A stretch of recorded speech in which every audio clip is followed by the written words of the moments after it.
नमस्कार, मैं हूं दीपशिखा और आप देख रहे हैं जनता टीवी। रुक करेंगे बड़ी खबरों का फटाफट अंदाज में।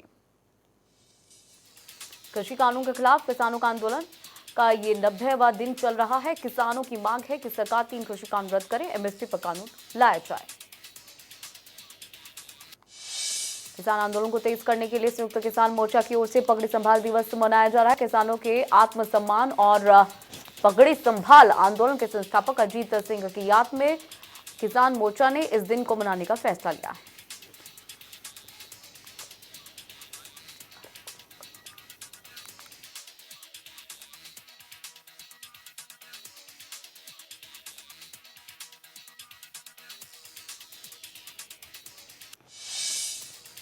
कृषि कानूनों के खिलाफ हरियाणा के सिरसा में किसानों की महापंचायत शुरू हो चुकी है। आपको बताते चले कि महापंचायत सिरसा के दशहरा ग्राउंड में हो रही है, जिसमें संयुक्त किसान मोर्चा के कई बड़े नेता शामिल हैं।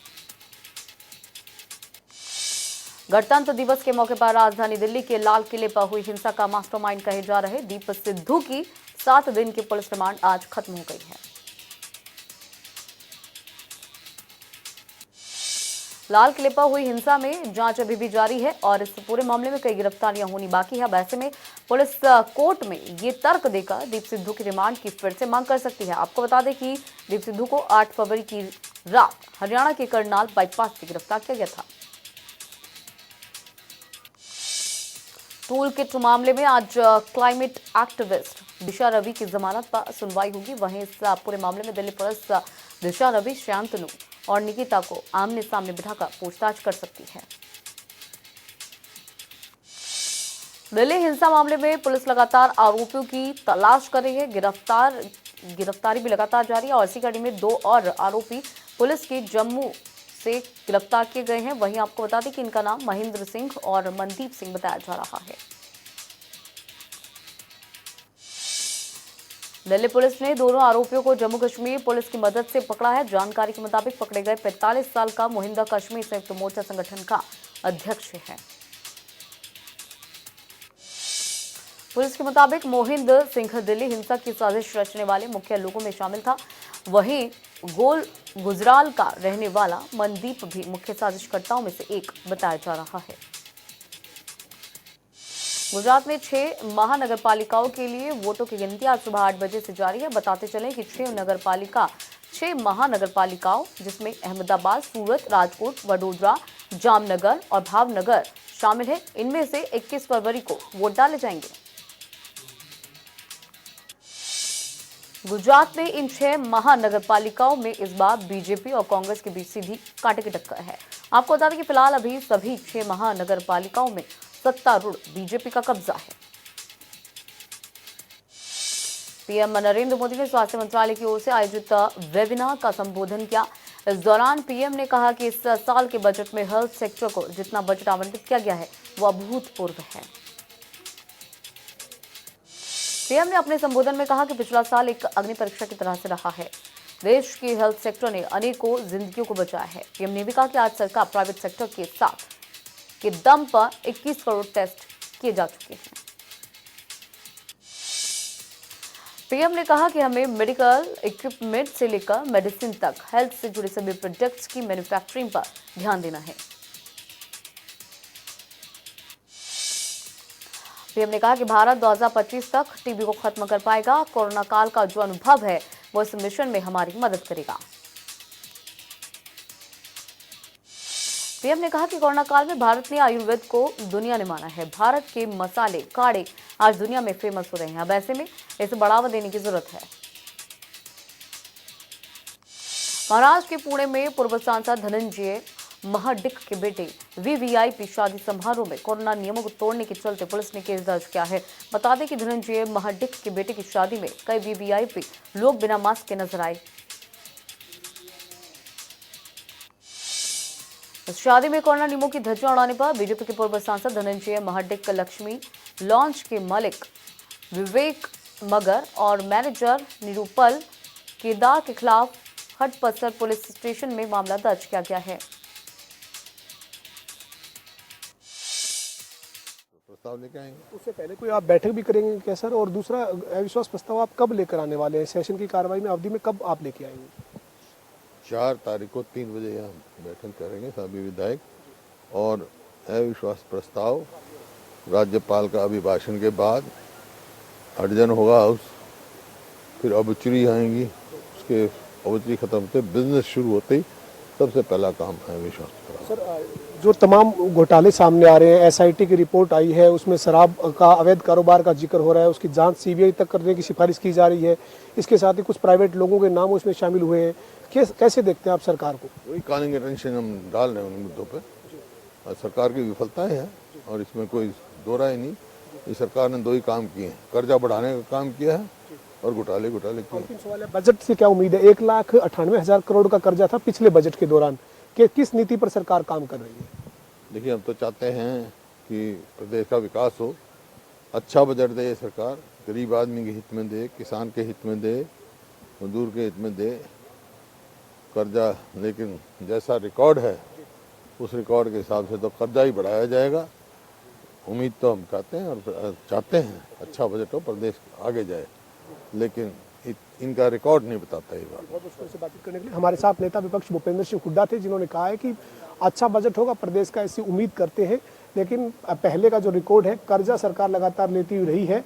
लेकिन इसके साथ ही भूपेंद्र सिंह हुड्डा ने यह साफ कर दिया है कि कांग्रेस जो है वो सदन की कार्रवाई में अविश्वास प्रस्ताव लेकर आएगी, ताकि जो चेहरे हैं वो बेनकाब हो सके और किसानों के मुद्दे पर सदन की स्थिति है वो स्पष्ट जरूर करवाने की जरूरत है। इसलिए कांग्रेस अविश्वास प्रस्ताव लेकर आएगी।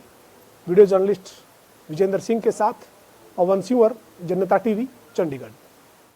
तो एक बार फिर से भूपेंद्र सिंह हुड्डा पक्ष को घेरते हुए नजर आए। उन्होंने कहा कि इस सरकार में सिर्फ घोटाले हुए हैं, कर्जा बढ़ा है और इसी को देखते हुए वो अविश्वास पत्र लेकर आएंगे। फिलहाल रुक करेंगे फटाफट बड़ी खबरों का।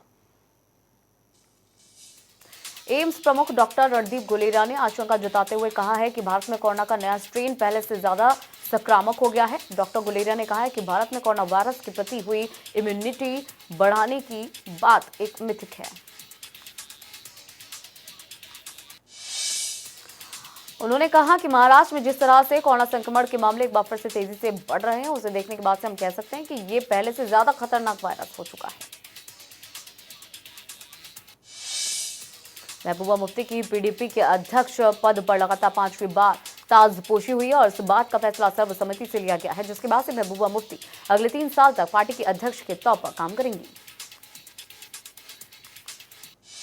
गौरतलब है कि महबूबा मुफ्ती का कार्यकाल 22 फरवरी 2021 से लेकर 22 फरवरी 2024 तक के लिए रहेगा। वहीं पार्टी सूत्रों के अनुसार आपको बता दें कि अध्यक्ष बनते ही महबूबा मुफ्ती प्रदेश स्तर पर पीडीपी में पुनर्गठन की प्रक्रिया शुरू करेंगी।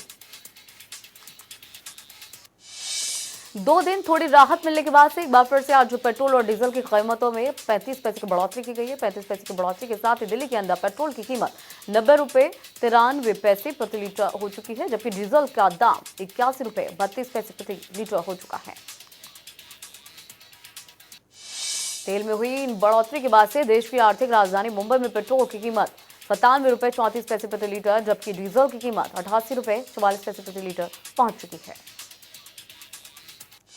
राजस्थान के पूर्व उप मुख्यमंत्री सचिन पायलट ने पेट्रोल और डीजल की बढ़ती कीमतों को लेकर केंद्र सरकार पर निशाना साधा है। पायलट ने ट्वीट करके आरोप लगाया है कि मोदी सरकार जनता की मेहनत की कमाई लूट रही है।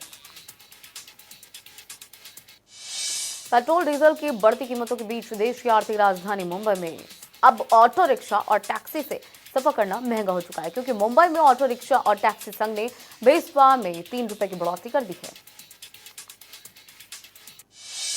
मुंबई में ऑटो रिक्शा का बेस फेयर पहले 18 रुपए था, जो अब बढ़ाकर 21 रुपए कर दिया गया है। तो वहीं काली पीली टैक्सीज का बेस फेयर 22 रुपए था, इसे बढ़ाकर 25 रुपए कर दिया गया है। अब आपको ये भी बता दें कि बढ़ोतरी काफी समय के बाद की गई है।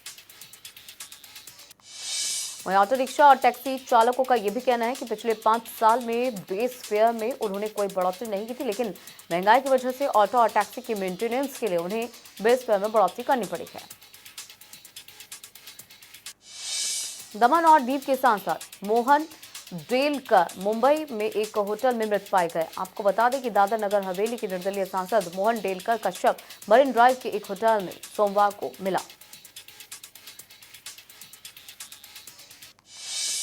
राजस्थान के अशोक गहलोत सरकार ने जोधपुर में कोरोना वायरस के बढ़ते मामलों को देखते हुए 21 मार्च तक धारा 144 लागू कर दिया, यानी कि एक साथ एक जगह पर 5 से ज्यादा लोगों के इकट्ठा होने पर अब लगा दी गई है।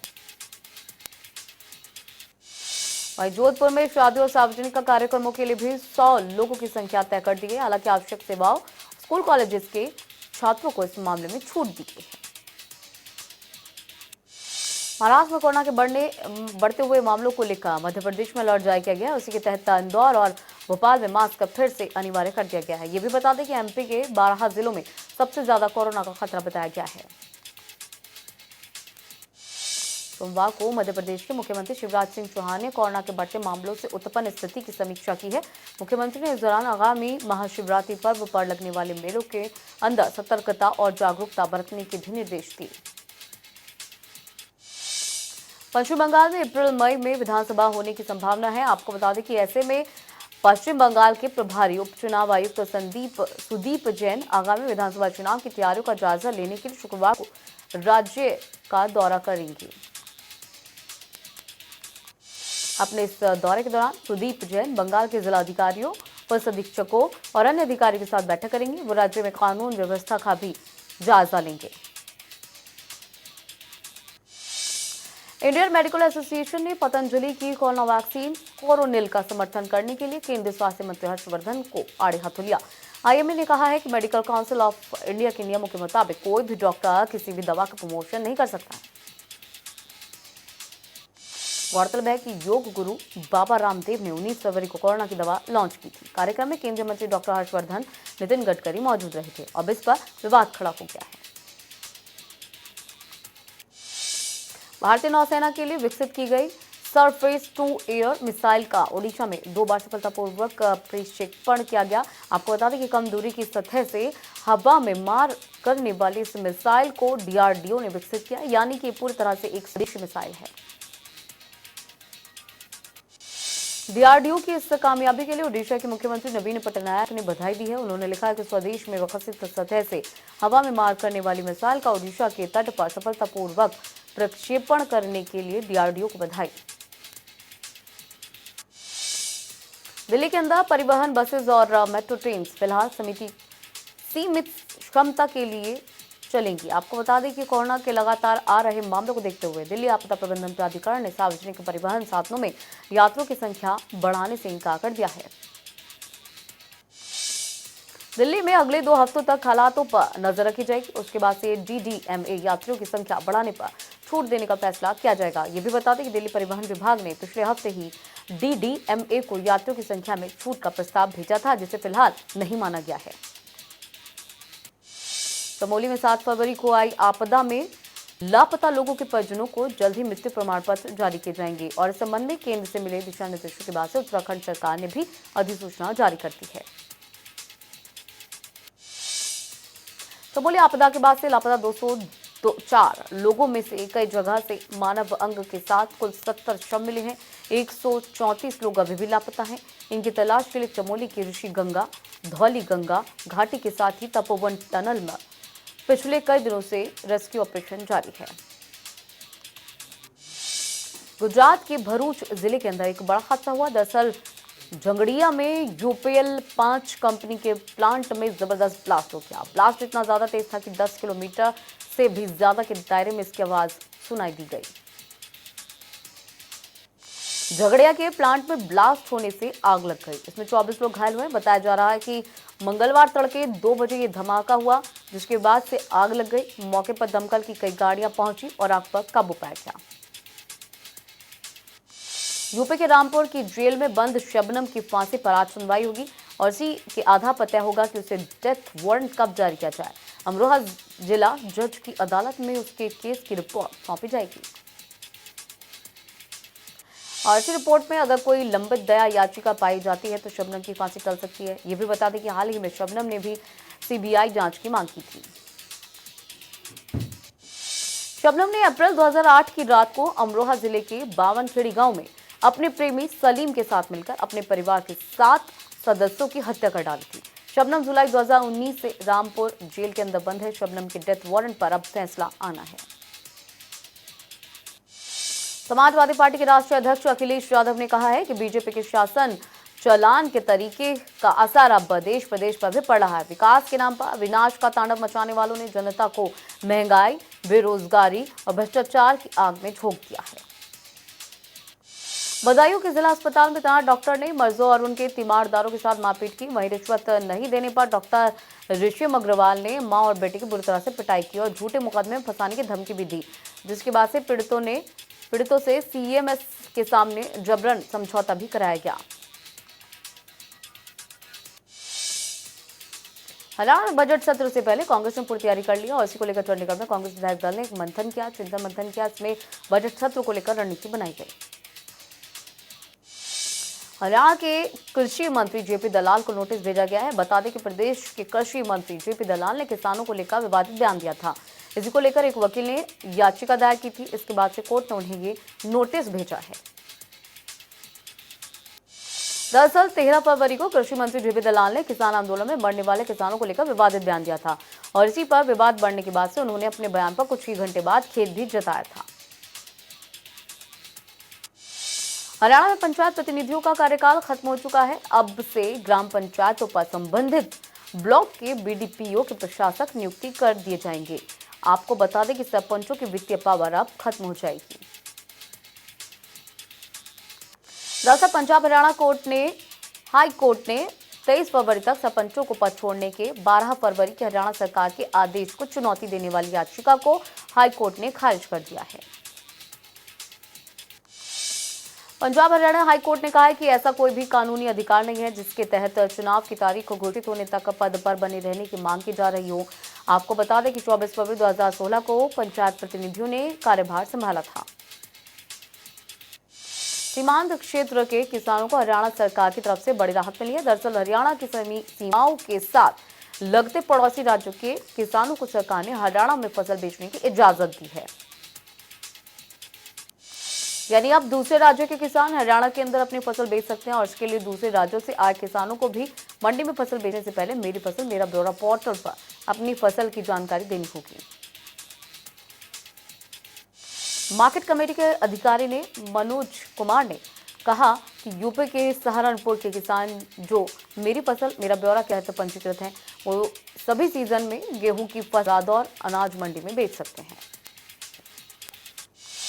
सोनीपत के सरकारी नागरिक अस्पताल को अब ऑक्सीजन बाहर से नहीं खरीदनी पड़ेगी। दरअसल अब यही ऑक्सीजन का प्लांट शुरू होने जा रहा है और इसी से अस्पताल को प्रति महीने लाखों रुपए का फायदा भी होगा।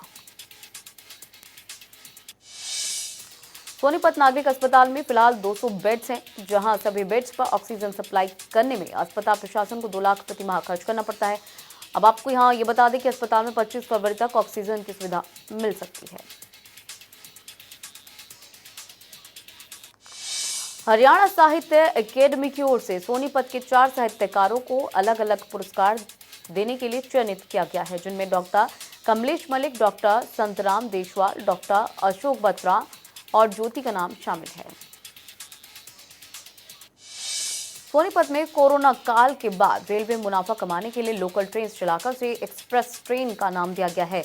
यात्रियों का आरोप है कि अब रेलवे एक्सप्रेस ट्रेन का नाम देकर डबल किराया वसूल रहा है।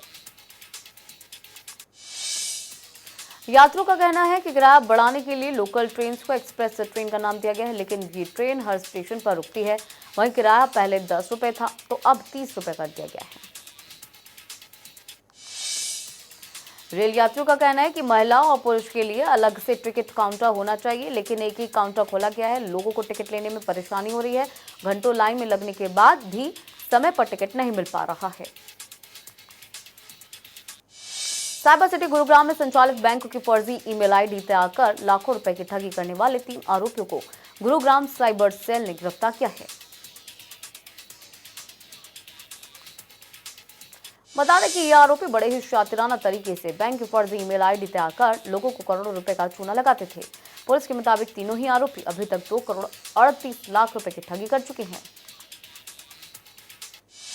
ये तीनों शातिर आरोपी बैंक की फर्जी आईडी बनाकर लोगों की प्रॉपर्टी दिलाने का प्रपोजल भेजते थे। आरोपियों के पास से पुलिस ने 3 गोल्ड ब्रिक और 52 लाख रुपए 50,000 रुपए की नकदी बरामद की है। गुरुग्राम पुलिस के मुताबिक ये तीनों ही शातिर आरोपी धोखाधड़ी के जरिए करीब 40 करोड़ रुपए इकट्ठा करने वाले थे और फिर भारत से दुबई शिफ्ट होने की इन्होंने योजना बनाई थी। तो चलिए फिलहाल रुकते हैं एक छोटे से ब्रेक के लिए, लेकिन ब्रेक के बाद भी जनता टीवी पर खबरों का सिलसिला लगातार जारी रहेगा।